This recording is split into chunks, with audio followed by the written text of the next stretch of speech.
आखिर किसने किया था रावण की बहन शूरपणखा के साथ संभोग?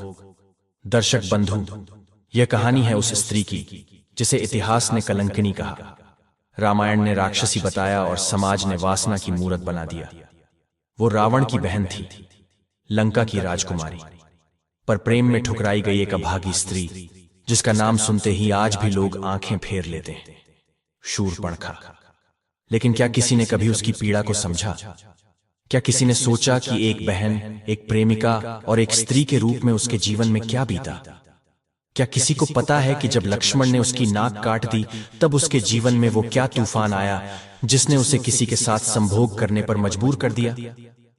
कौन था वह व्यक्ति जिसने एक ठुकराई गई, अपमानित और क्रोधित राक्षसी को अपने बिस्तर में जगह दी? क्यों शूरपणखा ने अपने शरीर को समर्पित किया, और क्या उसके बाद उसका जीवन बदल गया या और भी अभिशप्त हो गया? ये वह कहानी है जो रामायण के पन्नों में नहीं मिलेगी। ये वह रहस्य है जिसे जानकर आपके रोंगटे खड़े हो जाएंगे, क्योंकि यह सिर्फ एक संभोग की कहानी नहीं, यह एक स्त्री की टूटी हुई आत्मा की चीख है। प्रिय दर्शकों, आज हम इस विषय के सारे रहस्यों से पर्दा उठाएंगे, लेकिन सबसे पहले हम एक कथा के माध्यम से रामायण की 3 ऐसी सीख को जानेंगे जो अगर एक साधारण मनुष्य समझ जाता है कभी संकट का सामना नहीं करता। तो चलिए कथा को आरंभ करते हैं। लेकिन आगे बढ़ने से पहले आपको बता दें कि गरुड़ पुराण में कहा गया है कि कथा हो या सीख, अगर बीच में छोड़ दिया जाता है तो वह पाप की श्रेणी में आता है। तो आपसे निवेदन है कि वीडियो को अंत तक पूरा देखें, और अगर आप एक सनातनी हैं तो वीडियो को लाइक करके चैनल को सब्सक्राइब जरूर कर लें। तो चलिए कथा शुरू करते हैं। यह कथा है बहुत पुराने समय की। लगभग 1000 वर्ष पूर्व एक नगर था जिसका नाम था वसंतपुर। उस नगर पर महाराज विक्रम सिंह का राज था। महाराज विक्रम सिंह अत्यंत पराक्रमी और धर्मनिष्ठ शासक थे। वे अपने राज्य को अनुशासन और नियमों से संचालित करते थे, किंतु उनकी प्रजा को उनके शासनकाल में सच्चा सुख प्राप्त नहीं था। इसका कारण था कि कर संग्रहण की उनकी विधियां कुछ कठोर थीं। राजा विक्रम सिंह की एक महारानी थी, रानी रुचि। रानी का स्वभाव राजा से पूर्णतः विपरीत था। वे स्वभाव से कठोर हृदय और अभिमानी थीं। राजा और रानी की कोई संतान नहीं थी। इस पीड़ा का रहस्य केवल महाराज ही जानते थे। दरअसल रानी के पूर्व जन्मों के कर्मों के कारण भगवान ने उन्हें मातृत्व के सुख से वंचित कर रखा था। यह रहस्य एक तपस्वी महात्मा ने राजा को सहजता से समझाया था। राज्य में एक ग्राम था, भरत गांव। ये गांव मुख्यतः कृषकों का था। वहां कोई आलीशान महल या भव्य इमारतें नहीं थीं, परंतु प्रत्येक किसान के पास अपने खेतों हेतु पर्याप्त भूमि थी। वहीं पर एक अत्यंत शालीन और सज्जन कृषक निवास करते थे। उनका नाम था लटकन। लटकन अपनी सादगी और सरलता के लिए संपूर्ण गांव में प्रसिद्ध थे। उनके साथ उनकी पतिव्रता पत्नी फुलगना और 2 पुत्र रहते थे। फुलगना अत्यंत कर्मठ और धार्मिक स्त्री थी। वे अपने पति के संग खेतों में श्रम करती और घर का संपूर्ण कार्य भी संभालती थीं। लटकन के बड़े पुत्र का नाम था दिनेश। दिनेश तीव्र बुद्धि वाला था, लेकिन उसका मन सदैव कुसंग और आलस्य में डूबा रहता था। वह दिन भर गांव के युवकों के संग बैठकर निरर्थक बातें करता। उसे यही लगता था कि यही उसका जीवन है। छोटे पुत्र का नाम था गणेश। वह थोड़ा शांत और सौम्य स्वभाव का था, परंतु उसका अंतःकरण पवित्र और कर्मनिष्ठ था। वह पूरे मन से अपने कार्यों को करता। घर की जिम्मेदारी वह श्रद्धा से निभाता। उसके पास एक भैंस थी जिसकी वह तन मन से सेवा करता। एक दिन किसान लटकन ने अपने बड़े पुत्र को पास बुलाया और कहा, पुत्र दिनेश, अब तुम युवा हो चुके हो। तुम्हें अपने उत्तरदायित्व समझने चाहिए। केवल व्यर्थ की बातों में समय नष्ट करने से जीवन सार्थक नहीं होता। दिनेश बोला, पिताजी, आप मुझसे हमेशा ईर्ष्या करते हैं। मेरी उम्र अभी खेलने कूदने की है। आपको मुझसे हंसते हुए देखा नहीं जाता। कामकाज के लिए आप हैं और मेरा छोटा भाई भी है। मुझ पर दबाव मत डालिए, अन्यथा परिणाम ठीक नहीं होगा। लटकन बोले, पुत्र, तुम मेरी बातों को हल्के में ले रहे हो। इस धरती पर कोई अमर नहीं है। एक दिन सभी को संसार से विदा लेना है। मेरी उम्र ढल रही है। मैं अब पहले जैसा श्रम नहीं कर सकता। यदि तुम ऐसे ही चलते रहे तो भूख मिटाने को कहीं न कहीं भोजन तो मिल ही जाएगा, लेकिन तुम्हारा जीवन कभी संतुष्ट नहीं होगा। विवाह भी संभव नहीं होगा। सोचो बेटा, जीवन को यूं ही व्यर्थ गंवाने से अंत में केवल पश्चाताप ही शेष रह जाता है। पिता की यह बात दिनेश के अंतर्मन को छू गई। उसे ऐसा प्रतीत हुआ जैसे कोई दिव्य प्रेरणा मिल गई हो। उसका मन कांप उठा। उसे अनुभव हुआ कि वह अब तक अंधकार में भटकता रहा और अब प्रकाश की किरण उसे दिखाई दी है। उसने मन में संकल्प किया, अब और नहीं, अब मैं अपने जीवन को दिशा दूंगा। जैसे पिताजी कहें वैसे ही करूंगा। दिनेश बोला, पिताजी, अब आप स्पष्ट बताइए, मुझे क्या करना चाहिए? मुझे अब सब समझ आ गया है। लटकन मुस्कुरा उठे। उन्होंने सोचा, जिस पुत्र को मैं वर्षों से समझा रहा था वह अब जाकर समझा, और वह भी विवाह की चर्चा से। लटकन बोले, पुत्र, कल से तुम हमारे साथ खेतों में चलोगे और पूरे मन से मेहनत करोगे। अगले दिन से दिनेश खेतों में पिता के साथ परिश्रम करने लगा। पूरे मनोयोग से वह कार्य करता। उसकी बदली हुई सोच का प्रभाव उसके छोटे भाई गणेश पर भी पड़ा। अब वह भी प्रतिदिन अपने भाई और पिता के साथ खेतों में जुट गया। समय बीतता गया। एक दिन लटकन और फुलगना इस संसार को छोड़कर परमधाम को प्रस्थान कर गए। उन्होंने अपने पुत्रों के लिए उपजाऊ खेत छोड़ दिए थे, लेकिन उनके जीवन का एक महत्वपूर्ण कार्य अधूरा रह गया। उन्होंने अपने किसी भी पुत्र का विवाह नहीं कराया था। दोनों भाई खेतों में कार्य करते और ईश्वर की भक्ति में जीवन व्यतीत करते। उनके पास उपजाऊ भूमि थी, परिश्रमी थे, अतः अन्न का अभाव नहीं था। दिनेश बड़ा था, चतुर भी था, लेकिन उसका हृदय अभी भी संकुचित था। जब वह बाजार जाता तो स्वादिष्ट मिष्ठान्न खाता, पर अपने भाई के लिए कुछ न लाता। जबकि गणेश जब भी जाता तो जो भी लाता उसका आधा भाग भाई को दे देता। फिर भी दिनेश कहता, तुमने जरूर अधिक खा लिया होगा और मेरे लिए कम लाए हो। गणेश शांत भाव से उत्तर देता, भैया, मैंने अपने हिस्से से अधिक आपको दिया है, कृपया मुझ पर संदेह न करें। गणेश बोला, भैया, आप विवाह क्यों नहीं कर लेते? आपके मन की शंकाएं केवल भाभी ही दूर कर सकती हैं। लेकिन एक बात ध्यान रखना, अपने जैसा स्वभाव की बहू मत लाइए, अन्यथा मुझे यह घर छोड़ना पड़ेगा। दिनेश बोला, मूर्ख, विवाह तो वहीं उत्तम होता है जहां पति पत्नी के विचार मिलते हो। यदि विचार न मिले तो घर स्वर्ग नहीं, नर्क बन जाता है। समय बीतता गया। दोनों भाई साथ रहते रहे, पर विवाह किसी का नहीं हुआ। परंतु ईश्वर की लीलाएं अद्भुत होती हैं। जब वे किसी को धरती पर भेजते हैं तो उसकी जोड़ी भी तय कर देते हैं। एक दिन एक सज्जन पुरुष दूसरे गांव गए।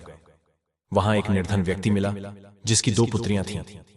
वह उनका विवाह नहीं करा पा रहा था। उस सज्जन ने सहायता की और दोनों कन्याओं का विवाह क्रमशः दिनेश और गणेश से करवा दिया। अब दोनों भाई विवाहित हो गए थे। दिनेश की पत्नी का स्वभाव पूर्णतः उसके जैसा था, कठोर, चतुर और स्वार्थी। वह अपनी छोटी बहन, जो अब गणेश की पत्नी थी, को कभी पसंद नहीं करती थी। बचपन से ही उसके मन में ईर्ष्या थी। दिनेश भी अपने छोटे भाई से वैसा ही व्यवहार करता था। जब 2 एक जैसे स्वभाव वाले लोग एक साथ हों तो वे इसे भगवान की विशेष कृपा मान बैठे।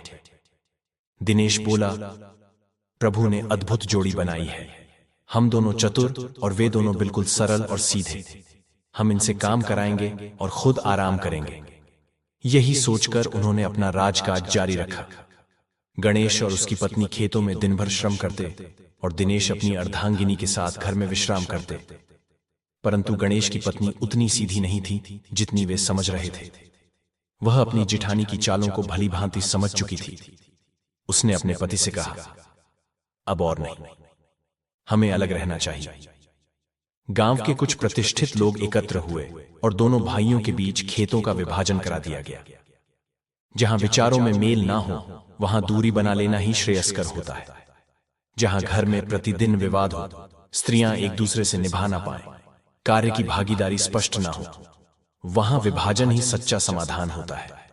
विभाजन के समय भी दिनेश ने चतुराई से अधिक भूमि हथिया ली, लेकिन गणेश और उसकी पत्नी संतुष्ट थे। उन्हें यह संतोष था कि अब वे शांति से जीवन यापन कर सकेंगे। गणेश की पत्नी ने सुझाव दिया, एक भैंस खरीद लीजिए, इससे दूध दही मिलेगा और भगवान की कृपा भी बनी रहेगी। उन्होंने वैसा ही किया। अब उनके घर में दूध दही की प्रचुरता हो गई। यह देख दिनेश और उसकी पत्नी के हृदय में ईर्ष्या उत्पन्न हो गई। वे सोचने लगे, यह तो मौज में दूध दही खा रहे हैं, और हम सूखे सूखे रह रहे हैं। दिनेश की पत्नी के मन में द्वेष की भावना और भी तीव्र हो गई। उसने देखा कि उसकी छोटी बहन, जो पहले उससे बहुत पीछे थी, अब सुख शांति से जीवन व्यतीत कर रही है। वह अपने पति पर दबाव डालने लगी। आप भी भैंस ले आइए, देखिए ना वह कितनी मस्ती में जी रही है। दिनेश बोला, भाग्यवान, तुम इस झंझट में मत पड़ो। ना तो तुम गोबर समेट पाओगी और ना मैं चारा डाल सकूंगा। चालाक लोग बल से नहीं बुद्धि से काम करते हैं। यह सदा से होता आया है। साधारण जन मेहनत करते हैं और चतुर लोग उसी मेहनत का लाभ उठाते हैं। मूर्ख झोपड़ी बनाते हैं और चतुर उसमें निवास करते हैं। गणेश की पत्नी तो तुम्हारी सगी बहन है, उससे मेल कर लो। कुछ समय की बहन बहन की नोकझोंक रहती है, फिर सब ठीक हो जाता है। ना तो तुम्हारे बीच कोई जमीनी विवाद है और ना ही रक्त का बैर। पत्नी बोली, आप जैसा सोचते हैं वैसी मेरी बहन नहीं है। वह ऊपर से भोली लगती है पर भीतर से चालबाज है। दिनेश बोला, कम से कम एक प्रयास तो करो। उसकी पत्नी अपनी छोटी बहन के पास गई और मधुर वचन बोलने लगी, पर छोटी बहन ने कुछ ना सुना। उसने स्पष्ट कहा, तुम अपने घर में ही रहो, मुझे तुमसे कोई वास्ता नहीं है, कृपया लौट जाओ। बड़ी बहन अपमानित होकर लौटी। वह तो दूध दही खाने की आशा लेकर गई थी, लेकिन बहन ने दो टूक मना कर दिया।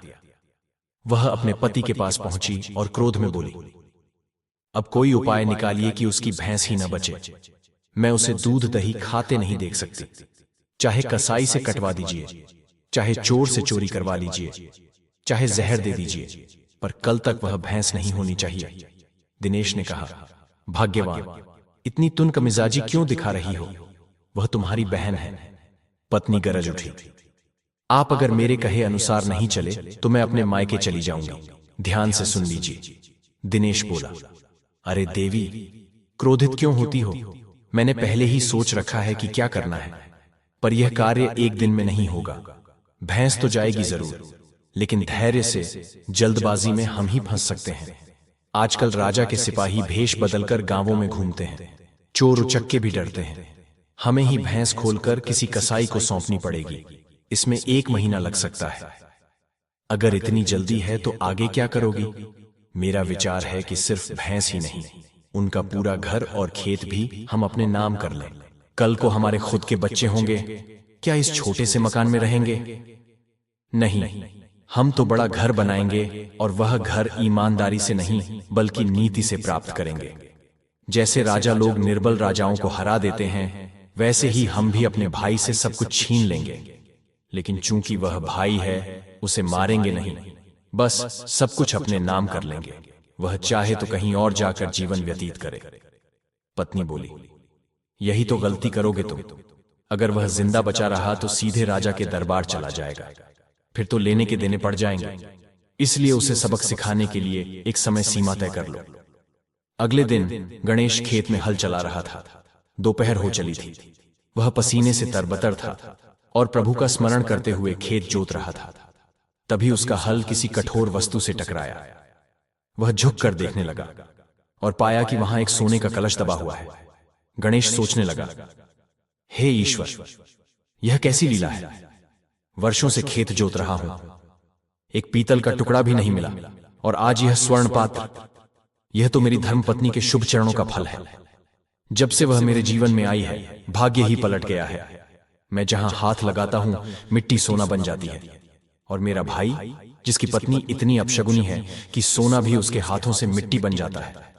गणेश भाव विभोर होकर वह कलश निकाल ही रहा था कि पीछे से दिनेश आ पहुंचा। दिनेश बोला, गणेश, यह स्वर्ण पात्र मेरा है, मुझे सौंप दो। गणेश शांति से बोला, भैया, यह पात्र मेरे खेत से निकला है, मैं इसे कैसे दे सकता हूं? दिनेश बोला, गणेश, तुम बहुत भोले हो। इस पात्र का रहस्य तुम नहीं जानते, लेकिन मैं जानता हूं। पिताजी ने अपने अंतिम दिनों में बताया था कि उन्होंने खेत में 2 स्वर्ण पात्र छुपाए थे, एक मेरे लिए और एक तुम्हारे लिए। उन्होंने कहा था, जब खेत में हल चलाते समय पात्र मिले तो पहला बड़ा बेटा ले और दूसरा छोटा। घर में इसलिए नहीं रखा क्योंकि तब हमारा घर कच्चा था। अब तुम पिताजी की बात को झूठ मत ठहराओ, नहीं तो वे स्वर्ग में दुखी होंगे, और यदि किसी ने यह देख लिया तो राजा को सूचना देगा। अब तो भूमि के नीचे जो कुछ भी निकले उस पर राज्य का अधिकार होता है। फिर न तुम्हें कुछ मिलेगा न मुझे, इसलिए यह पात्र मुझे दे दो। दूसरा भी यहीं कहीं होगा, वह तुम्हें शीघ्र मिल जाएगा। गणेश, जो अत्यंत सरल और निश्चल था, भाई की बनाई कथा को सत्य मान बैठा। उसने सोचा, भैया जो कह रहे हैं वह पिता की बात जैसी ही लग रही है, और उसने वह सोने का कलश दिनेश को सौंप दिया। दोनों में से किसी ने भी घड़े को खोला नहीं था, बस मान लिया कि इसमें स्वर्ण मुद्राएं होंगी। गणेश अब दूसरे घड़े की आशा में खेत जोतता रहा। सूर्यास्त होने को था, परंतु उसे कुछ भी प्राप्त नहीं हुआ। उधर दिनेश अपने घर लौटा और अपनी पत्नी से बोला, प्रिय, देखो क्या लाया हूं, यह स्वर्ण पात्र है। गणेश को खेत में मिला था, लेकिन मैंने चतुराई से यह पात्र उससे ले लिया। मैंने उसे यह कहकर भ्रमित कर दिया कि पिताजी ने 2 कलश छुपाए थे, एक मेरे लिए और दूसरा उसके लिए। वह भोला मेरी बातों में आ गया और मुझे पात्र सौंप दिया। अब सोचो, यदि पिताजी के पास सच में सोने का पात्र होता तो क्या वे बिना औषधि के झोपड़ी में तड़प तड़प कर प्राण त्यागते? पत्नी बोली, आप तो बाल्यकाल से ही चालाक रहे हैं। जब मैं छोटी थी, आप मेरी थाली से भोजन किसी न किसी बहाने से खा लेते थे। मुझे भूखा देखकर आपको आनंद आता था। अच्छा, अब जल्दी से इस पात्र को अंदर ले आइए। देखूं तो इसमें कितनी स्वर्ण मुद्राएं हैं। दोनों जीवन साथी पात्र को घर के भीतर ले गए। पत्नी ने ध्यानपूर्वक देखा और बोली, आप तो कह रहे थे कि यह स्वर्ण पात्र है, लेकिन यह तो मिट्टी का निकला। दिनेश स्तब्ध रह गया। जब मैं इसे उठाकर लाया था तब तो यह स्वर्ण जैसा चमक रहा था, अब यह मिट्टी में कैसे परिवर्तित हो गया? आओ इसे खोलकर देखते हैं कि भीतर क्या है। जैसे ही उन्होंने ढक्कन हटाया, उनकी आत्मा सिहर उठी। पात्र के अंदर एक भयंकर काला नाग फन फैलाए बैठा था। पत्नी ने तत्क्षण ढक्कन बंद कर दिया और बोली, तुमने कपट किया और देखो भगवान ने क्या दंड दे दिया। अरे मूर्ख, अच्छा भला गणेश अपने लिए मृत्यु का निमंत्रण ले जा रहा था और तुमने उसे जीवन दान दे दिया। जरा सोचो, अगर यह पात्र गणेश के घर पहुंच गया होता और मेरी बहन, उसकी पत्नी, इसमें हाथ डालती तो यही सर्प उसे डंस लेता। फिर गणेश भी हाथ लगाता और वह भी समाप्त। परंतु नहीं, तुम यह विषधर अपने घर ले आए। अब मेरी बात मानो, क्योंकि तुम्हारे पास तो विवेक है नहीं। आज रात ही हम यह पात्र उनके घर फेंक देंगे, जहां दोनों एक ही बिस्तर पर सोते हैं। वहीं जब यह जमीन पर गिरेगा तो सर्प को चोट लगेगी और वह क्रोध में आकर दोनों को डस लेगा। हमारे विरोधी सदा के लिए समाप्त हो जाएंगे। इधर गणेश खेत में बहुत श्रम कर चुका था। अब वह हल खड़ा करने ही वाला था कि तभी उसका हल किसी चमकीली कठोर वस्तु से टकराया। वह एक छोटा सा उज्ज्वल पत्थर था। गणेश ने सोचा, इसे फेंक देता हूं, पर तभी उसकी दृष्टि उस लोहे के हिस्से पर पड़ी जो उस पत्थर से छूते ही स्वर्ण में बदल गया था। वह चौंक पड़ा। उसे याद आया, मैंने सुना है पारस पत्थर लोहे को सोने में परिवर्तित कर देता है। उसने परीक्षा स्वरूप अपने फावड़े को पत्थर से छुआया और वह भी सोने में बदल गया। अब उसकी हर्ष की कोई सीमा न रही। उसका मन, जो पहले इस बात से दुखी था कि भाई ने उसे मूर्ख बना दिया, अब प्रसन्नता से भर उठा। जिसका भाग्य प्रबल होता है उससे कोई कुछ नहीं छीन सकता। भगवान ने मुझे तो पारस प्रदान कर दिया। उसने विचार किया, मेरा भाई तो केवल एक पात्र ले गया, मैं तो पूरे गांव की दरिद्रता मिटा सकता हूं। मैं अपने गांव से शुरुआत करूंगा। अब कोई दरिद्र नहीं रहेगा। किसी कन्या का विवाह धन के अभाव में नहीं रुकेगा। वह पत्थर लेकर घर आया, लेकिन पत्नी को घड़े की बात नहीं बताई। वह जानता था बताने से वह दुखी हो जाएगी। अब हमारे पास इतना कुछ है कि हम स्वयं भी जी सकें और दूसरों को भी दे सकें। यहां तक कि अगर दिनेश और उसकी पत्नी भी याचक बनकर आए तो भी उन्हें खाली नहीं लौटाऊंगा। आखिर भेष बदले बिना कोई याचना नहीं करता। वह पत्नी से बोला, भाग्यवान, तुम मेरे लिए लक्ष्मी स्वरूप हो। तुम्हारे पवित्र चरणों ने मेरे जीवन में शुभता भर दी है। कहां मैं मार्गभ्रष्ट था और कहां आज तुम्हारे कारण धनवान बन गया। तुमने मुझे बोलना, चलना, व्यवहार करना सिखाया। पहले मैं कृपण था, अब दानी बन गया हूं। जो कुछ भी आज हूं वह तुम्हारी कृपा से हूं। पत्नी बोली, आज आपको क्या हो गया है? आप मेरी प्रशंसा कुछ अधिक ही कर रहे हैं, जबकि मुझ में ऐसा कुछ विशेष नहीं। मैं तो स्वयं को सौभाग्यशाली मानती हूं कि मुझे आप जैसे पति मिले। मेरा जीवन सफल हो गया है। आप जितना स्नेह देते हैं वैसा कोई और नहीं देता। परंतु बताइए, आज आप इतने हर्षित क्यों हैं? ये आनंद किस कारण है? गणेश मुस्कुराते हुए बोला, प्रिय, मुझे पारस मिल गया है। ये जो लोहे को छूते ही उसे सोने में बदल देता है। लो, तुम इसे लो और किसी लोहा वस्तु को स्पर्श कर देखो। पत्नी ने पत्थर से लोहा छुआया, पर कुछ नहीं हुआ। वह विस्मित रह गई। गणेश ने पत्थर वापस लेकर वही कार्य किया और वह वस्तु सोने में बदल गई। पत्नी ने कहा, हे ईश्वर, आपके हाथों में तो मानो कोई चमत्कार है। गणेश बोला, नहीं भाग्यवान, इसमें कोई चमत्कार नहीं, केवल मन को निर्मल रखना है। जब हृदय में किसी के प्रति द्वेष नहीं होगा, तब यह पत्थर भी तुम्हारे हाथों से चमत्कार करेगा। लेकिन यदि मन में ईर्ष्या या नकारात्मकता होगी, तो यह केवल एक साधारण पत्थर ही रहेगा। पत्नी बोली, आप ठीक कहते हैं। मैं अपनी बहन के लिए सदैव मन में द्वेष रखती थी, प्रतिदिन उसे कोसती थी, लेकिन अब मैं समझती हूं कि यह उचित नहीं है। यह पत्थर आपके पास ही रहे, परंतु आप और मैं कोई अलग नहीं। शरीर भले अलग हो, पर आत्मा तो एक ही है। दोनों आपस में बात करते करते देर रात तक जागते रहे। यही तो है, सच्चे दांपत्य की शुरुआत आत्मीयता से होती है। उधर दिनेश बोला, भाग्यवान, अब तो वे दोनों सो चुके होंगे। मैं अब जाकर वह सर्पयुक्त पात्र उनके घर में फेंक आता हूं। पत्नी बोली, नहीं, मुझे तुम पर भरोसा नहीं है। तुम जाकर कहीं और फेंक आओगे, मैं भी साथ चलती हूं। दोनों मिलकर उसे उनके कक्ष में फेंकेंगे। हमें पूर्ण विश्वास है कि आज हमारे विरोधी सदा के लिए समाप्त हो जाएंगे। रात्रि के अंधकार में दोनों चुपचाप गणेश के घर पहुंचे। खिड़की के पास आकर देखा, दोनों जाग रहे थे। पत्नी बोली, जागने दो, हम अभी पात्र को उनके घर फेंक देते हैं। कोशिश करो कि यह पात्र सीधे उनके ऊपर गिरे। देखो कैसे चिपके बैठे हैं। हम एक ही पल में उनकी प्रीत को समाप्त कर देंगे। दोनों ने मिलकर पात्र फेंका, पर वह जाकर धीरे से एक कोने में टिका, मानो किसी ने उसे स्नेहपूर्वक रख दिया हो। फिर भी भयवश वे दोनों वहां से तुरंत भाग निकले कि कहीं कोई देख न ले। उधर पात्र की आभा से गणेश का विश्राम कक्ष आलोकित हो उठा। पत्नी ने आश्चर्य से कहा, मैंने तो दीपक बुझा दिया था, फिर यह तेज रोशनी कहां से आ रही है? वह उठी और देखा तो चौंक पड़ी। बोली, प्रिय, शीघ्र उठिए, देखिए यह क्या है। इतना उज्जवल पात्र कहां से आया, जबकि कक्ष का द्वार भीतर से बंद था।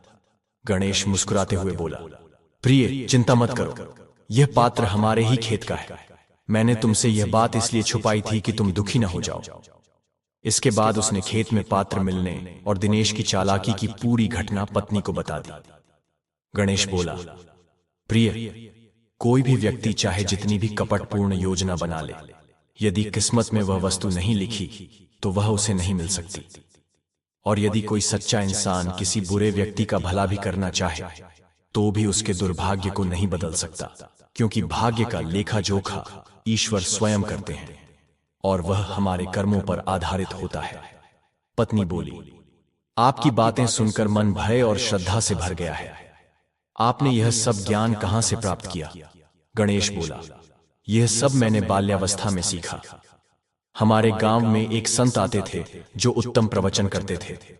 दिनेश कभी नहीं सुनता था, लेकिन मैं उनके हर उपदेश को ध्यान से सुनता था। उन्होंने सिखाया था, भूखे को अन्न देना, निर्बल की सहायता करना, स्त्री पर कभी को दृष्टि न डालना, किसी से छल न करना और जहां हिंसा हो रही हो वहां न ठहरना, जीवन में मांसाहार त्यागना। इन बातों को मैंने जीवन में आत्मसात कर लिया और उसका ही यह प्रतिफल है कि तुम जैसी धर्मनिष्ठ पत्नी मुझे मिली हो। धन, दौलत, मुद्रा, ये तो परिश्रम से मिल जाती है, लेकिन एक सच्ची जीवन संगिनी केवल सौभाग्य से प्राप्त होती है। पत्नी बोली, चलिए अब इस पात्र को खोलकर देख ही लें कि इसमें क्या है।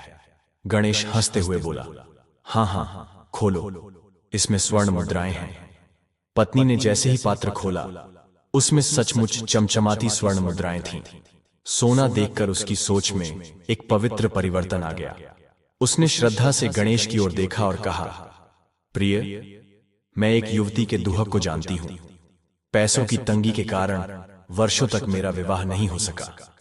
मैंने सुना है कि हमारे गांव में भी कई बेटियां इसी कारण से विवाह नहीं कर पा रही हैं। यह धन आप उनके माता पिता को सौंपिए। कन्या का विवाह कराना एक पवित्र यज्ञ समान होता है। वैसे भी गांव की दृष्टि से वे सभी बेटियां आपकी बहनें और मेरी नंदें हैं। यदि हम यह कार्य कर दें तो यह अतुलनीय पुण्य होगा। गणेश ने शांत भाव से कहा, प्रिय, तुम फिर सीमित सोच रही हो। हमारे पास पारस है। हम पूरे गांव को धनवान बना सकते हैं। कल प्रातः हम सभी को पर्याप्त संपत्ति देंगे। कोई भी अभावग्रस्त नहीं रहेगा। यदि दिनेश भी मांगेगा तो उसे भी देंगे। उस रात दोनों को नींद नहीं आई। वे भोर होने से पूर्व ही गांववासियों को बुलाकर मुद्रा वितरण करने लगे। इधर दिनेश देख रहा था कि गांव का प्रत्येक व्यक्ति गणेश के घर जा रहा है और प्रसन्नता से लौट रहा है। उसे शंका हुई, लगता है दोनों चल बसे हैं और लोग उन्हें देखने जा रहे हैं। उसने एक व्यक्ति को रोका और पूछा, भाई, गणेश के घर से आ रहे हो? क्या सचमुच सर्प ने डंसा और वह चल बसा? व्यक्ति बोला, क्या कह रहे हो? अरे, तुमने कोई स्वप्न देखा है क्या? गणेश तो जीवित है और गांव में स्वर्ण मुद्राएं वितरित कर रहा है। देखो, मेरा थैला पूरा भरा है। अरे भाई, अगर इंसान बनना है तो गणेश जैसा बनो। पूरे गांव की कन्याओं को अपनी बेटियों की तरह स्वीकार कर लिया है। यह सुनकर दिनेश स्तब्ध रह गया। एक अन्य व्यक्ति ने भी यही बात और बढ़ा चढ़ाकर बताई। अब वह दौड़ता हुआ पत्नी के पास आया और बोला, भाग्यवान, अद्भुत घटना घटी है। गणेश सोना बांट रहा है। चलो चलें, देखें उसके पास इतना धन आया कहां से। पत्नी बोली, यह सब तुम्हारी मूर्खता का परिणाम है। उस पात्र में निश्चित ही सोना था और तुमने बिना देखे उसे उठा लाया। भगवान ने मुझे एक मूर्ख पति दे दिया। अच्छा होता यदि मेरा विवाह गणेश से होता और तेरे हिस्से मेरी नीच बहन आती। अब मुझे कुछ मत कहो, जाकर अपने भाई से कुछ मुद्राएं मांग लाओ। दिनेश बोला, तुम भी साथ चलो तो अच्छा रहेगा। पत्नी बोली, मुझे गणेश से कोई शिकायत नहीं। वह तो मेरे देवर है, परंतु मेरी बहन वह मुझे घर में नहीं आने देती। अब जीते जी मैं उसके द्वार नहीं जाऊंगी। दिनेश अकेले ही थैला लेकर गणेश के घर गया। गणेश मुस्कुराया और बोला, आओ भैया, मैंने तो अपना पूरा धन गांव में बांट दिया है, कुछ तुम भी ले जाओ। उसने मुद्रा डालने के स्थान पर पूरा पात्र ही उसे दे दिया। दिनेश अत्यंत प्रसन्न हुआ। घर जाकर बोला, भाग्यवान, देखो तो, पूरा पात्र ही ले आया हूं। देखो इसमें कितना बचा है। मूर्ख ने तो पहले ही सारा सोना बांट दिया। अब जो नीचे पेंदी में बचा होगा वही अपना होगा। पत्नी ने जैसे ही ढक्कन हटाया, उसमें से एक काला सर्प फन उठाकर बाहर झांकने लगा। पात्र अब स्वर्ण का नहीं, साधारण मिट्टी का बन चुका था। पत्नी ने तत्क्षण ढक्कन बंद कर दिया। वह स्तब्ध रह गई। पत्नी बोली, यह क्या हो रहा है? यह तो कोई तंत्र मंत्र वाला पात्र लग रहा है। निश्चय ही गणेश और उसकी पत्नी ने हम पर कोई टोना किया है। तभी तो स्वर्ण मिट्टी बन गया और मुद्राएं सर्प में बदल गईं। चलो इसे घर के एक कोने में गाड़ देते हैं। उन्होंने घर के एक कोने में गड्ढा खोदा और पात्र को गाड़ दिया। समय बीतता गया। गणेश ने एक भव्य गृह निर्मित करवाया, लेकिन सहायता करना नहीं छोड़ा। अब वह आसपास के गांवों में भी सेवा करने लगा। यह सब अब दिनेश और उसकी पत्नी को सहन नहीं हो रहा था। उन्होंने एक कपटी योजना बनाई। हम एक धार्मिक कथा का आयोजन करेंगे और जब प्रसाद वितरित होगा तब जो प्रसाद गणेश को भेजेंगे उसमें विष मिला देंगे। उन्हें कभी संदेह नहीं होगा कि प्रसाद में भी विष हो सकता है। वे आदर से खा लेंगे और फिर सदा के लिए शांत हो जाएंगे। दोनों ने एक धार्मिक आयोजन करवाया। भक्ति और दिखावे के बीच कथा पूर्ण हुई। फिर प्रसाद बनाया गया। पूरे गांव को प्रसाद वितरित किया गया, परंतु जो प्रसाद गणेश के घर भेजा गया उसमें मिला दिया गया भयंकर विष। दिनेश और उसकी अर्धांगिनी को यह यकीन था कि प्रसाद जैसी पूजनीय वस्तु का कोई अपमान नहीं करेगा। उन्होंने अनुमान लगाया कि गणेश और उनकी पत्नी इस प्रसाद को अत्यंत श्रद्धा से ग्रहण करेंगे। उन्होंने योजना बनाई कि जब वे इसे खाएंगे तो विष प्रभाव करेगा और वे इस संसार को छोड़ देंगे। उन्होंने समस्त ग्रामवासियों में प्रसाद वितरित किया, किंतु वही प्रसाद जिसमें विष मिलाया गया था केवल गणेश के आवास पर भेजा, जिससे किसी को संदेह न हो कि मृत्यु का कारण प्रसाद था। गणेश ने प्रसाद को आदरपूर्वक स्वीकार किया और अपनी पत्नी से कहा, इस प्रसाद को ससम्मान रख दो, स्नान के उपरांत श्रद्धापूर्वक ग्रहण करेंगे। पत्नी बोली, आप खाइए यह प्रसाद, मुझे तो अपनी बहन के घर का जल भी रुचिकर नहीं। गणेश बोले, प्रसाद का निरादर नहीं किया जाता?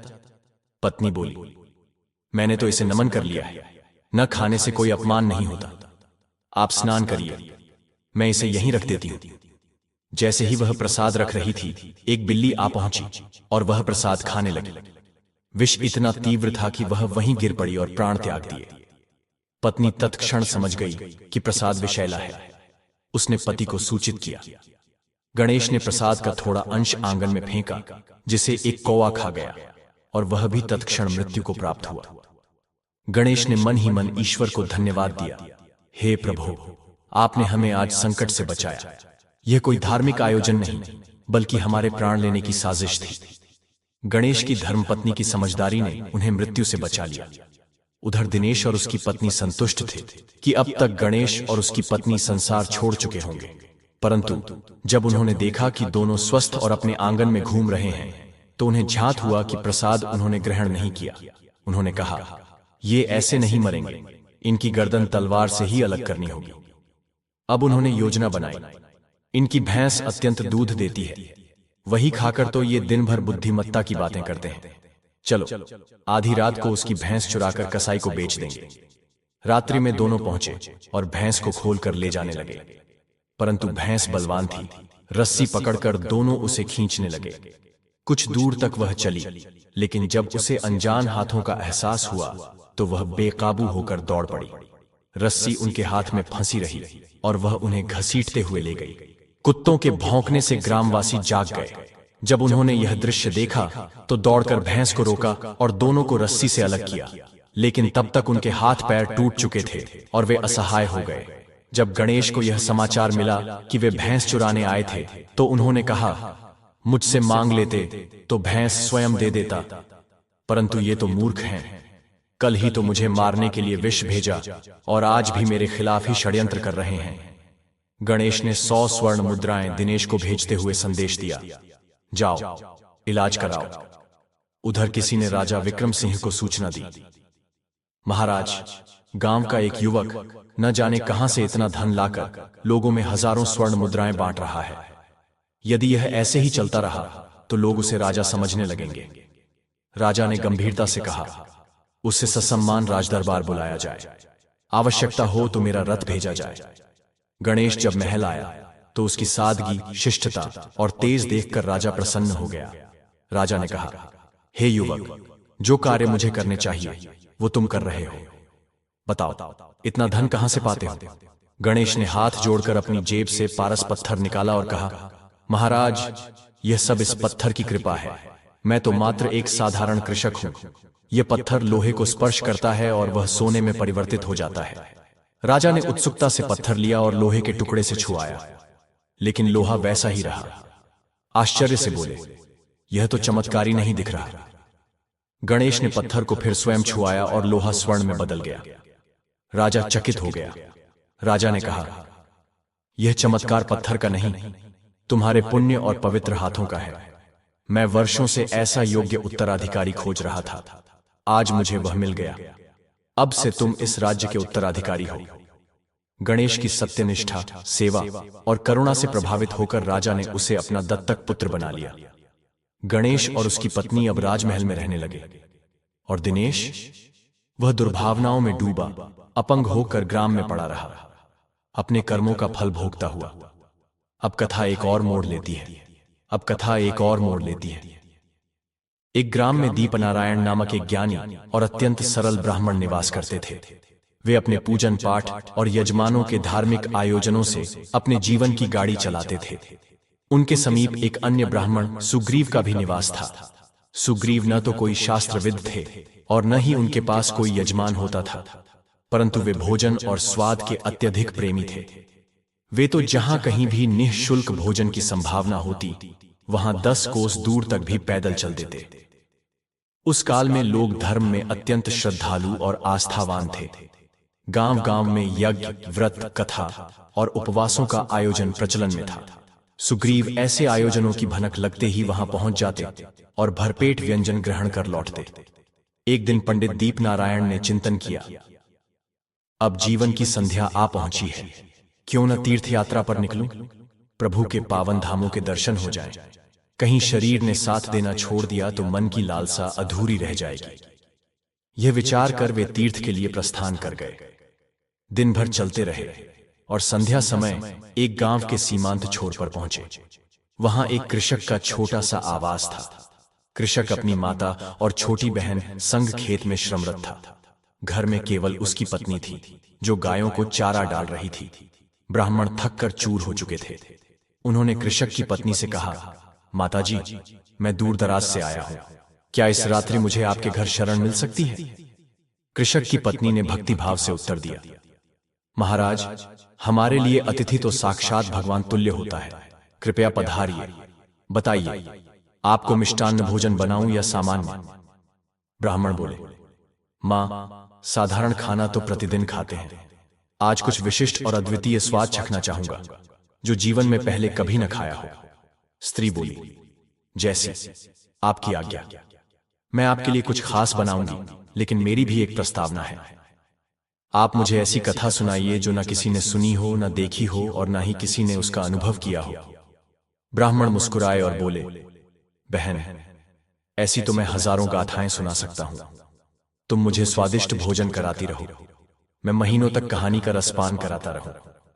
उस युग में न कोई चलचित्र था, न कोई मनोरंजन का यंत्र। लोगों की विनोद प्रियता का एकमात्र माध्यम कथाएं और किस्से ही होते थे। स्त्री अत्यंत प्रसन्न हुई और सोचने लगी, भले ही ब्राह्मण महीना न रुके, मैं तो एक सप्ताह तो आनंद पूर्वक रोक ही लूंगी।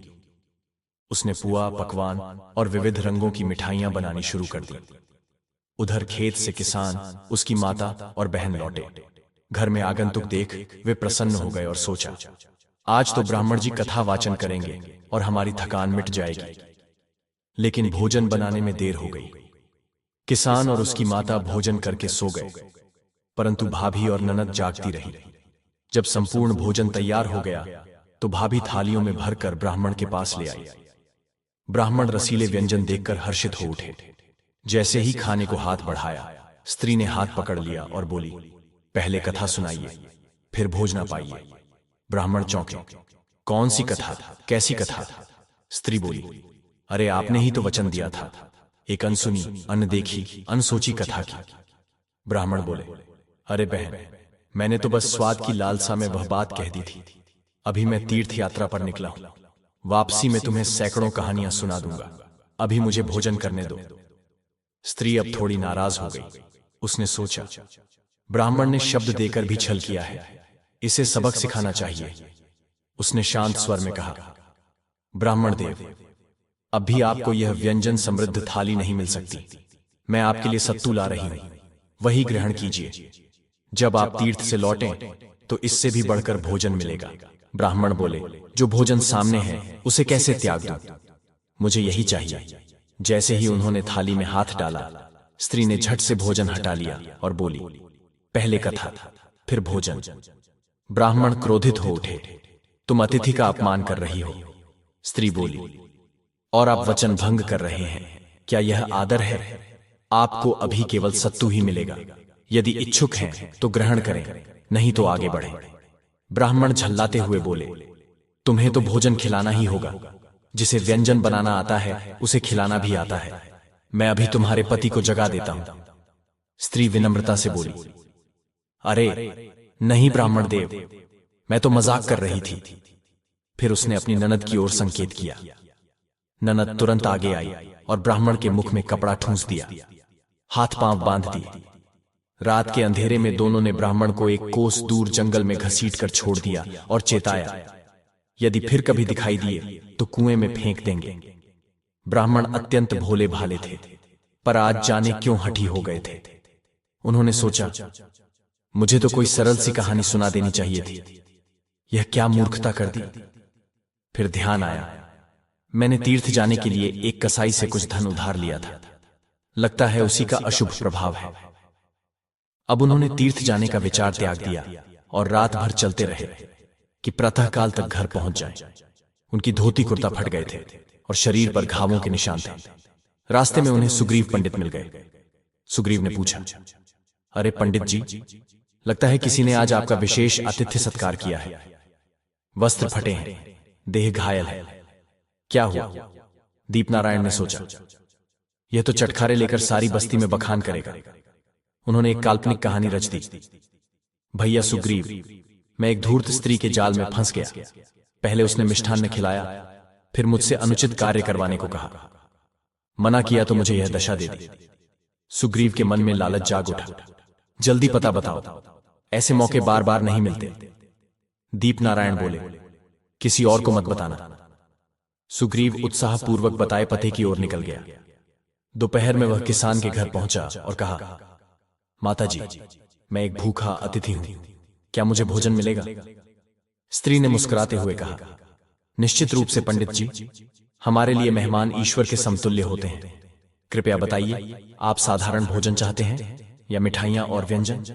सुग्रीव बोला, मुझे तो केवल रुचिकर और मनभावन भोजन चाहिए। स्त्री बोली, भोजन तो तैयार है, लेकिन मेरी एक शर्त है। आपको मुझे ऐसी गाथा सुनानी होगी जिसे न किसी ने श्रवण किया हो, न दृष्टि से देखा हो, और न ही व्यवहारिक जीवन में किसी ने उसका अनुभव किया हो। सुग्रीव के होश उड़ गए। उसने सोचा, यह तो वैसा नहीं कह रही जैसा दीपनारायण ने बताया था। यह तो सच में कोई अनूठी कथा सुनना चाहती है। सुग्रीव बोला, मैं तो भोजन के बाद ही किस्सा कहानी सुना पाऊंगा।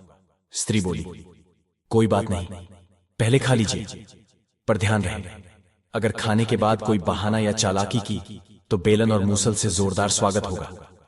फिर उसने सुग्रीव के समक्ष मनमोहक मिठाइयां, पुएं और पकवानों की थाल परोस दी। सुग्रीव ने जी भर कर खाया और संतुष्टि से डकार ली। स्त्री बोली, अब सुनाइए अनोखी कथा।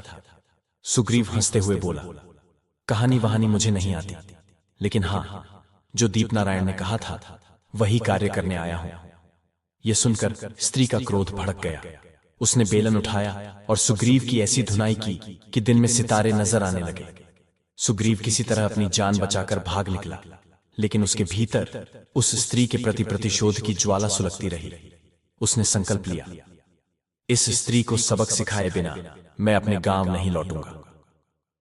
वह वहीं गांव में एक स्थान पर ठहर गया और पास पड़ोस के गांवों में कई दिन तक चक्कर काटता रहा।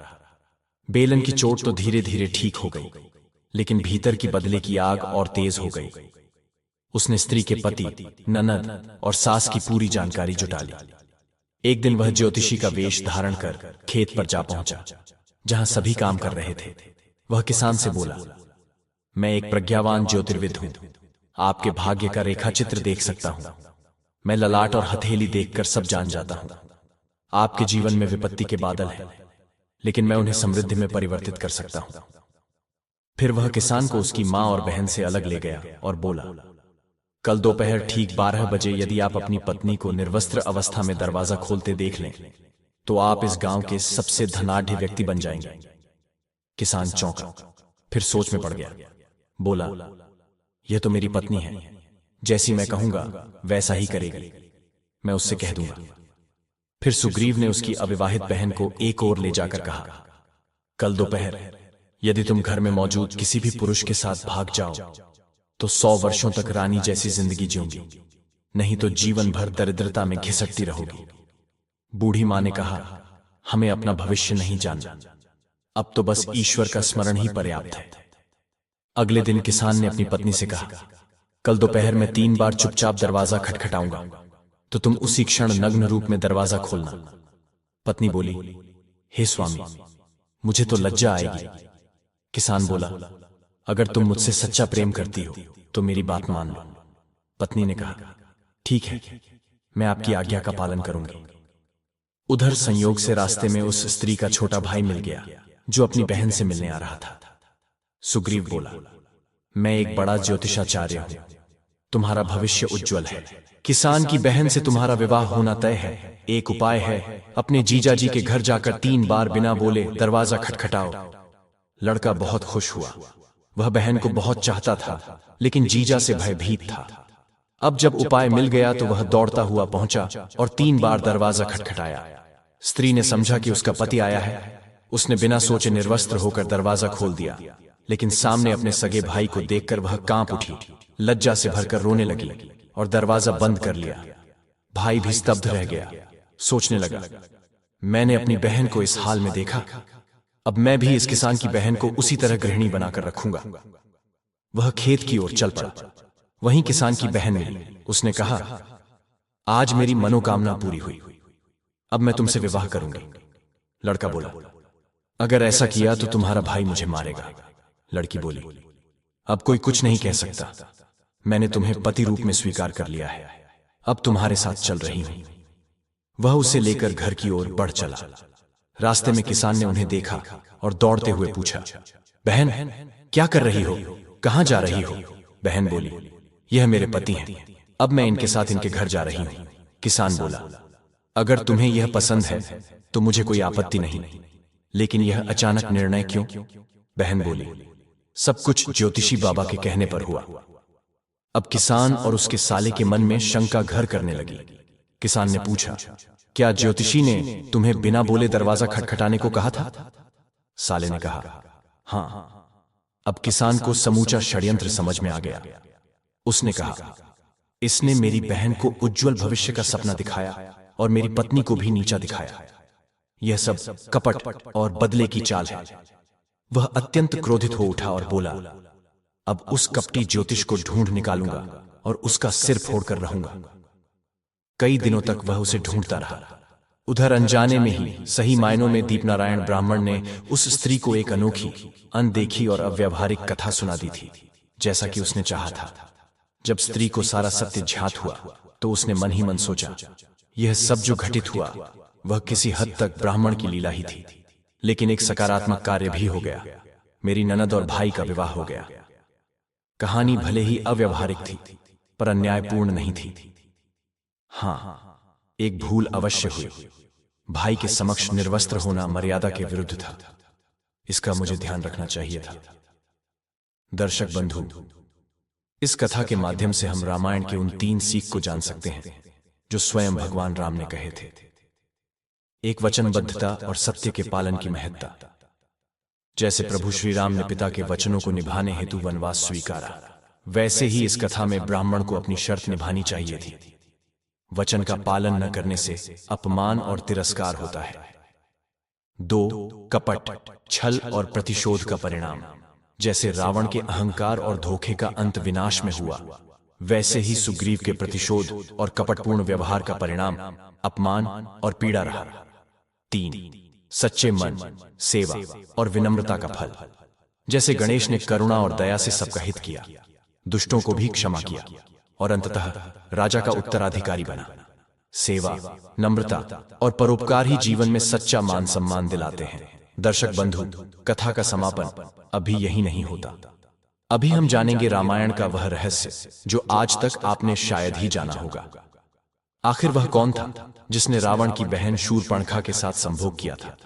दोस्तों, रावण के वध के बाद उसकी बहन शूर्पणखा का क्या हुआ? शूर्पणखा के साथ किसने किया था पाप? आखिर वह कहां चली गई? आज की इस भक्तिपूर्ण कथा में हम आपको बताएंगे शूर्पणखा से जुड़ी वह बातें जो बहुत कम लोग जानते हैं। जैसा कि हम सभी जानते हैं, जब प्रभु श्री राम के हाथों रावण का अंत हुआ तो लंका में प्रभु के अनुज विभीषण को राजा बना दिया गया। विभीषण जी ने शांतिपूर्वक लंका में धर्मपूर्वक राज किया और प्रजा की सेवा में लग गए। लेकिन रावण की बहन शूर्पणखा के मन में अभी भी अयोध्यापति प्रभु श्री राम और अपने भाई विभीषण के प्रति बदले की आग जल रही थी।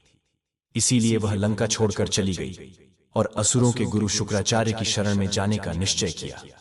शुक्राचार्य जी, जो असुरों को शिक्षा देने वाले तपस्वी थे, उनका आश्रम भारत के दक्षिण में समुद्र के किनारे दंडकारण्य क्षेत्र के पास स्थित था।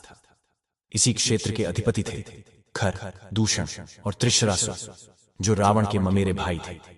उनके अंत के बाद भी शुक्राचार्य जी धर्म विरुद्ध मार्ग पर चलने वाले लोगों को अपनी शिक्षाएं देते रहे।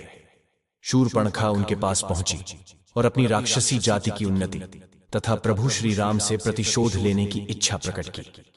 वह इसके लिए कुछ भी करने को तैयार थी। तब शुक्राचार्य जी ने उसे समझाया, वत्स, यह संपूर्ण भारतवर्ष प्रभु श्री राम के चरणों में समर्पित है। यहाँ के राजा, यहाँ की प्रजा सभी उन्हीं की भक्ति में लीन है। इस पवित्र भूमि में कोई अधर्म का कार्य नहीं हो सकता। इसलिए उन्होंने कहा कि हमें उस दिशा में चलना होगा जहां अभी धर्म का प्रकाश नहीं पहुंचा, जहां लोग अभी भी अज्ञान में भटके हुए हैं। समुद्र के पार उस भूभाग में चलो जहां आज का अरब देश स्थित है। शुक्राचार्य जी ने अपनी तंत्र मंत्र शक्ति से समुद्र पार किया और शूर्पणखा को लेकर उस स्थान पर पहुंचे। वहां लोग कबीलाई जीवन जीते थे, मांस खाते थे, पेड़ों के नीचे रहते थे और एक दूसरे से निरंतर लड़ाई करते रहते थे। वहां कोई नियम नहीं था, कोई मर्यादा नहीं थी। स्त्री वहां सम्मान की नहीं बल्कि अधीन थी। जिसकी ताकत होती वही उसे अपना बना लेता। वहां की स्त्रियां पहले अपने कबीले के मुखिया की होती और जब मुखिया उन्हें त्याग देता तो वह किसी और के साथ रहती। यह अधर्म का स्थान था और वहां पाप ही पाप फैला हुआ था। शुक्राचार्य जी को वहां के लोग पहचानते थे। वह सदा अंधकार और अधर्म की राह को बढ़ावा देने वाले माने जाते थे। और जब रावण जैसे उनके प्रिय शिष्य की बहन शूर्पणखा उनके पास आई तो भला वह उसकी बात क्यों न मानते। शूर्पणखा जिसकी नाक कट चुकी थी हमेशा अपने मुख को ढंक कर रखती थी। वह मायावी थी और रूप बदलने की विद्या जानती थी। हालांकि वह अत्यंत सुंदर भी थी। उस समय वहां सैकड़ों कबीले थे और लोग पशुओं की तरह जंगलों में इधर उधर भटकते थे। उनके जीवन के केवल दो उद्देश्य थे, भूख लगने पर शिकार करना और स्त्री को देखकर तुरंत भोग करना। वहां पहुंचकर शुक्राचार्य जी ने भगवान शिव के प्रतीक रूप की स्थापना की और शूर्पणखा को लेकर आराधना शुरू कर दी। शूर्पणखा भी वहीं बैठ गई और बिना भक्ति भाव के शिव मंत्रों का जाप करने लगी। कुछ दिनों के बाद वहां के सबसे बलवान कबीले की टोली वहां से निकली। उस टोली का मुखिया था आदम नामक एक विकराल शरीर वाला व्यक्ति। वह अत्यंत बलशाली था, इतना कि वह शेर, हाथी, बाघ जैसे किसी भी जीव को पराजित कर सकता था। सारे कबीले उसी के अधीन थे। उस व्यक्ति में एक ही कमी थी, वह पशु जैसी प्रवृत्ति रखता था। किसी भी स्त्री को देखकर जब तक उसे पा न ले तब तक प्रयास करता रहता था। एक दिन उसने देखा कि एक वृद्ध महापुरुष यज्ञ कर रहे हैं और उनके सामने एक स्त्री बैठी है जिसने अपने मुख को कपड़े से ढक रखा है। वह स्त्री अत्यंत सुंदर प्रतीत हो रही थी। वह सोचने लगा कि यदि यह स्त्री उनके मुखिया आदम को मिल जाए तो जो स्त्री वर्तमान में मुखिया के साथ है वह सबके साथ बांट दी जाएगी। यही विचार करके उसने उस स्त्री अर्थात शूर्पणखा का अपहरण कर मुखिया आदम के पास पहुंचा दिया। मुखिया आदम ने उस स्त्री से दैहिक संबंध की इच्छा जताई, परंतु शूर्पणखा जो मायावी विद्या जानती थी पहले ही सबको अपने प्रभाव में ले चुकी थी। उसे मालूम था कि बलवान पुरुष को कैसे अपने वश में करना है। उसने शुक्राचार्य जी से अनुमति लेने की बात कही। शुक्राचार्य जी ने इस विवाह को स्वीकार कर लिया। शूर्पणखा ने आदम के समक्ष एक शर्त रखी। विवाह के उपरांत उसे अयोध्यापति श्री राम, किष्किंधा के स्वामी श्री सुग्रीव, वीर हनुमान और अंगद से बदला लेना होगा। यदि आदम की अन्य पत्नियों के कारण वह उससे अलग होती है तो लंका और अयोध्या की समस्त संपत्ति उसे प्रदान करनी होगी। इन दोनों शर्तों के लिखित प्रमाण के बाद कबीलों की रीतियों के अनुसार उनका विवाह संपन्न हुआ। जब विवाह के पश्चात आदम ने पत्नी का घूंघट हटाया और उसकी कटी हुई नाक देखी तो वह चौंक गया और 10 कदम पीछे हट गया। परंतु जब शूर्पणखा ने अपने जीवन की वेदना रो रो कर सुनाई तो आदम का हृदय पिघल गया। उसने श्री राम और लक्ष्मण से प्रतिशोध लेने की प्रतिज्ञा ली, परंतु आदम ने शूर्पणखा की असलियत किसी को नहीं बताई। उसे भय था कि यदि लोगों को उसके चेहरे की सच्चाई पता चल गई तो उसकी प्रतिष्ठा को ठेस पहुंचेगी। इसलिए उसने सबको बताया कि उसकी पत्नी का नाम हवा है और यदि कोई दूसरा उसका चेहरा देखेगा तो उसकी मृत्यु निश्चित है। इस रहस्य को गुप्त रखने में शुक्राचार्य जी ने भी सहयोग दिया। इस प्रकार कालांतर में आदम और हवा के नाम से एक वंश चला जिनसे कई उपसमुदाय उत्पन्न हुए। समय के साथ साथ आदम और हवा की संतान से यहूदी, ईसाई, मुस्लिम जैसे समुदायों की उत्पत्ति मानी गई। इन समुदायों ने भी आदम जैसे आदिमानव की परंपराओं को अपनाया। जैसे स्त्रियां अपने मुख को हवा की तरह ढकती हैं जिसे आज हिजाब कहा जाता है, वहां आज भी विवाह एक समझौते की तरह होता है जिसमें शर्तें रखी जाती हैं और स्त्री को एक निर्धारित राशि दी जाती है जिसे मेहर कहा जाता है। यदि किसी कारण विवाह टूट जाए तो पुरुष वह राशि स्त्री को देता है। इस प्रकार रावण की मृत्यु के पश्चात शूर्पणखा अरब की ओर चली गई और वहां आदम नामक व्यक्ति के साथ शर्त के साथ विवाह बंधन में बंधी। उसकी कटी हुई नाक को छिपाने के लिए हिजाब की परंपरा आरंभ हुई। अगर गहराई से सोचा जाए तो यह सब संकेत करते हैं कि कुछ परंपराओं की जड़ें बहुत प्राचीन और अप्रत्याशित स्थानों से जुड़ी हो सकती हैं। सनातन धर्म, जो इस सृष्टि का आदि धर्म है, उसी से सारे जीव जंतु, मानव और समुदाय जन्मे हैं। कुछ विद्वान यह विचार करते हैं कि यदि कोई सनातनी मक्का मदीना में जाकर भगवान शिव के प्रतीक स्वरूप पर गंगा जल चढ़ा दे तो अधर्म का अंत हो सकता है, क्योंकि अधर्म की जड़ें वहीं तक जाती है जहां आदिकाल में शूर्पणखा पहुंची थी। मित्रों, यह सब बातें आपको विचित्र प्रतीत हो सकती हैं, परंतु संभव है कि इनमें कोई गहन रहस्य छिपा हो, क्योंकि संसार में जो सबसे पहला धर्म था वह सनातन था। इसलिए यह मानना अनुचित नहीं कि हर आत्मा का संबंध अंततः उसी सनातन परमात्मा से है।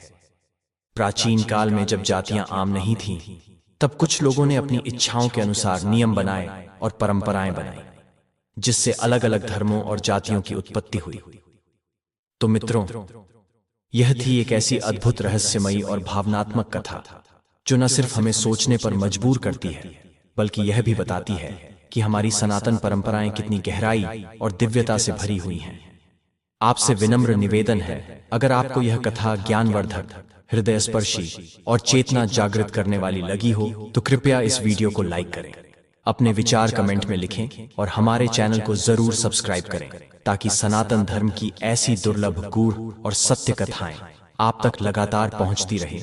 और जाते जाते कमेंट बॉक्स में जय श्री राम लिखकर अपनी श्रद्धा प्रकट करें। हर हर महादेव। जय श्री राम।